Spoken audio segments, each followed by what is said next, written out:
আল্লাহ তুমি আমাকে কাদের হাতে ন্যস্ত করলা? আল্লাহ তুমি আমাকে কাদের হাতে ন্যস্ত করলা?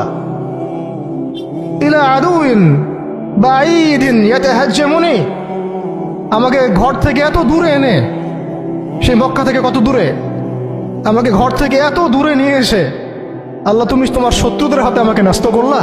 ইয়াতাহাজ্জামুনি, যারা চতুর্দিক থেকে আমাকে পাথর মারতেছে। কি আবেগ দোয়ার মধ্যে, কি ভাষা, কি লাফজ। ইলা আদুইন বাঈদিন ইয়াতাহাজ্জামুনি, তুমি আমাকে আল্লাহ ঘর থেকে বের করে এত দূরে নিয়ে আসলা, শত্রুদের হাতে সমর্থ করলা, তারা আমাকে চতুর্দিক থেকে পাথর মারতেছে।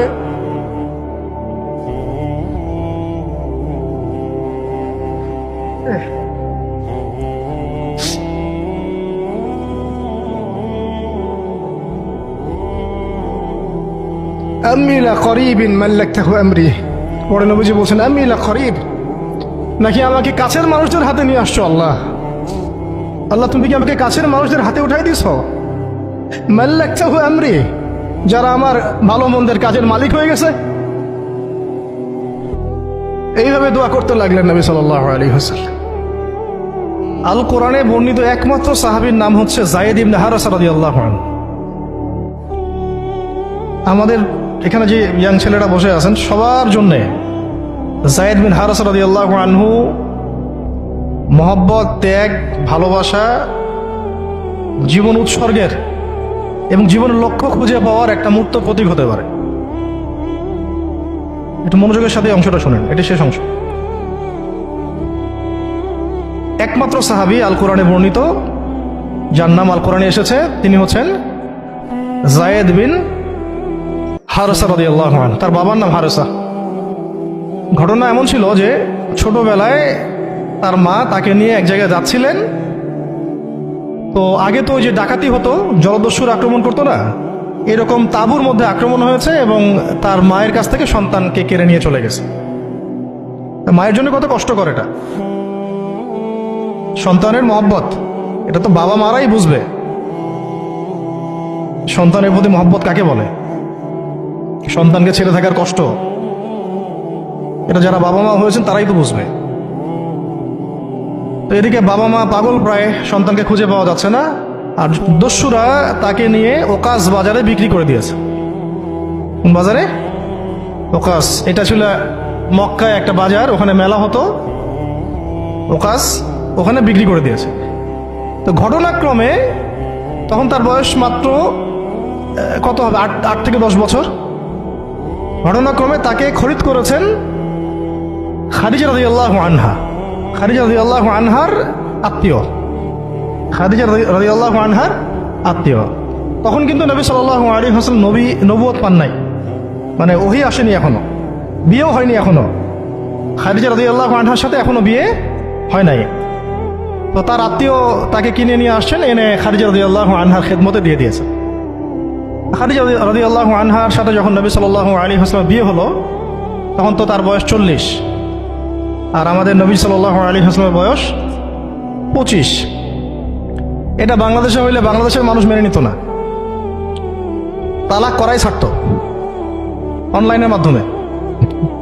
কথা বুঝতে পারছেন? যদিও দুজন সুখী, যদিও ধরেন দুজন সুখী একে অপরকে পেয়ে। এখন যদি আমাদের এখানে কোনো ভাই 40 বছর বয়সের কোনো মেয়েকে বিয়ে করে, যার নিজের বয়স হচ্ছে 20 বা 25, সমাজই ওকে তালাক দেওয়া ছাড়বে, যদিও সে ওই মেয়ের সাথে সুখী। হ্যাঁ, বিয়ে কেন্দ্রিক যত জাহালাত এগুলোই দূর হয় নাই সমাজ থেকে এখনো। রাসূল সাল্লাল্লাহু আলাইহি ওয়াসাল্লামের সাথে বিয়ে হলো।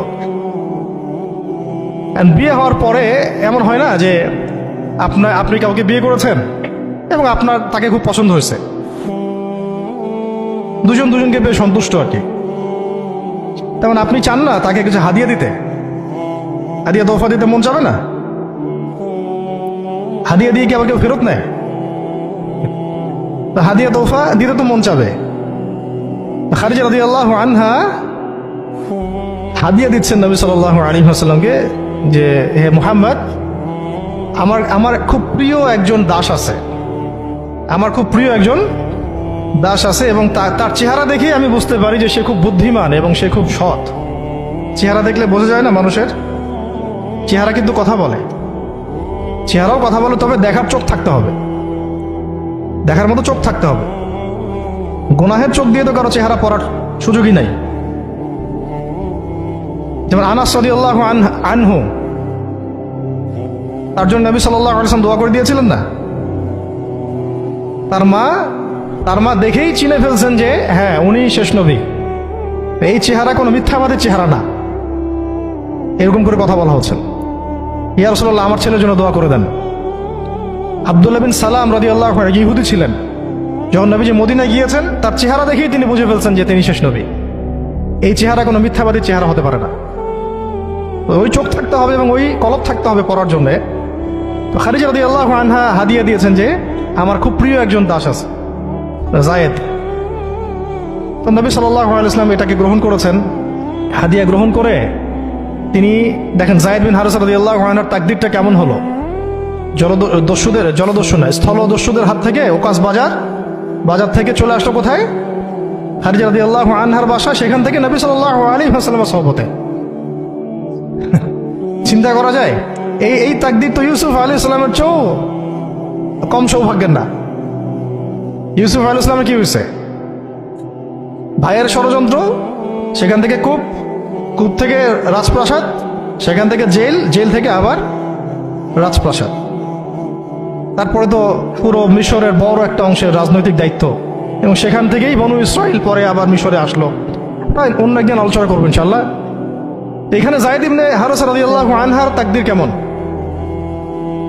অনন্য সাধারণ, এত চমৎকার যে এটা তো ঈর্ষণীয়। আলী রাদিয়াল্লাহু আনহু ছাড়া এমন তাকদীর তো মনে হয় আর কেউ পান নাই, যে নবী সাল্লাল্লাহু আলাইহি ওয়াসাল্লামের ঘরের মধ্যে তিনি সবসময় তার সাথে তার খেদমত করছেন। শুধু তাই না, নবী সাল্লাল্লাহু আলাইহি ওয়াসাল্লাম তাকে নিজের পুত্র বানিয়ে নিলেন। যায়েদ আমার পুত্র, যায়েদ আমার ছেলে। দাস রাখলেন না। যখন তিনি যায়েদ বিন হারিসা রাদিয়াল্লাহু আনহুকে পেলেন, সবার সামনে এলান করে দিলেন যে সে আমার দাস না, ও আমার ছেলে, যায়েদ আমার ছেলে। নবী সাল্লাল্লাহু আলাইহি ওয়াসাল্লাম বলছেন যায়েদ আমার ছেলে, বলছেন যে আমি তাকে ভালোবাসি, ও আমাকে ভালোবাসে। অথবা এক জায়গায় এভাবে আসছে যে আমি তার উত্তরাধিকারী, সে আমার উত্তরাধিকারী। যায়েদ বিন হারিসা রাদিয়াল্লাহু আনহুর লকব ছিল হিব্বু রাসূলিল্লাহ, রাসূল সাল্লাল্লাহু আলাইহি ওয়াসাল্লামের প্রিয় ভাজন। আর যায়েদ বিন হারিসা রাদিয়াল্লাহু আনহুর ছেলের নাম ওসামা বিন যায়েদ। যায়েদ বিন হারিসা রাদিয়াল্লাহু আনহুকে একবার তিনি একটা সেনাবাহিনীর কাফেলার দায়িত্ব দিয়েছিলেন। কিছু সাহাবী একটু আপত্তি করেছিলেন, বয়স কম, আরো যোগ্য সাহাবী আছে।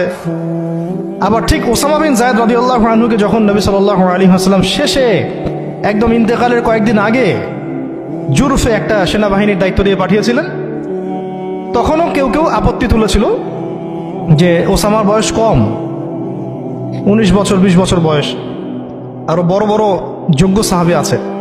তখন নবী সাল্লাল্লাহু আলাইহি ওয়াসাল্লাম বলেছিলেন যে ইতিপূর্বে তোমরা যায়েদের ব্যাপারেও আপত্তি তুলেছিলে, আর আজকে তোমরা ওসামার ব্যাপারেও আপত্তি তুলছো। তোমরা জেনে রাখো তার বাবা এবং সে, মানে যায়েদ বিন হারিসা এবং ওসামা বিন যায়েদ, এই দুজনকে আমি ভালোবাসি। এই দুজন আমার প্রিয় ভাজন, তো যায়েদ ইবনে হারিসা রাদিয়াল্লাহু আনহু এখানে বড় হতে লাগলেন। এক পর্যায়ে তো ওহী আসলো, ইসলাম কবুল করলেন। ইসলাম কবুল করার আগে একটা ঘটনা ছিল, ওইটা ভুলে গেছিলাম, দেরি হচ্ছে কি? আচ্ছা, ইসলাম কবুল করার আগে একবার তার বাবা মা তার খোঁজ পেয়েছিলেন। হজ করতে আসছেন কিছু মানুষ মক্কায়, তখন হজমরা ছিল বিকৃত, এসে দেখছে যে এই তো যায়েদ। তো ফিরে গিয়ে তার বাবাকে খবর দিছে, যায়েদকে দেখলাম মক্কায়। তো তার বাবা আসছেন হারিসা, ঠিক আছে, এসে